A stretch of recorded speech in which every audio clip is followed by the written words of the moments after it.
Hello বন্ধুরা, good afternoon. এখন আমরা সবাই রেডি হয়ে চলে যাচ্ছি মাম্মামের স্কুলে।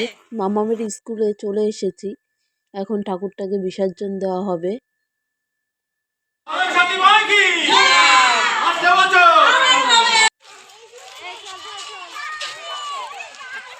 এখানে প্রত্যেকটা গার্জেন এসেছিল, প্রত্যেকের বাবা মায়ের সবাই এসেছিল।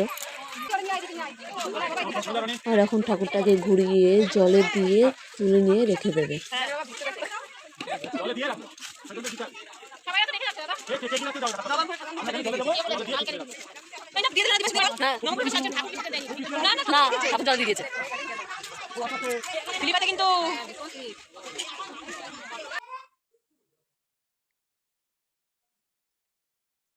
আর এখানটায় এই যে জলে ডুবিয়ে তুলে নিচ্ছে ও একা।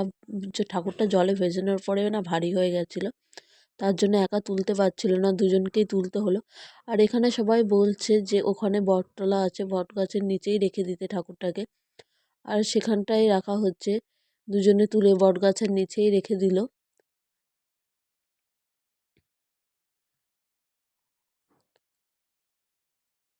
আর এখানে সবাই খেতে বসে গেছি। মাম্মা আর আমিও বসে গেছি। খাওয়ার ফার্স্টে দিয়েছি লুচি, ছোলার ডাল, পোলাও, পনির দিয়ে আলু দিয়ে তরকারি, চাটনি, পাঁপড়, মিষ্টি।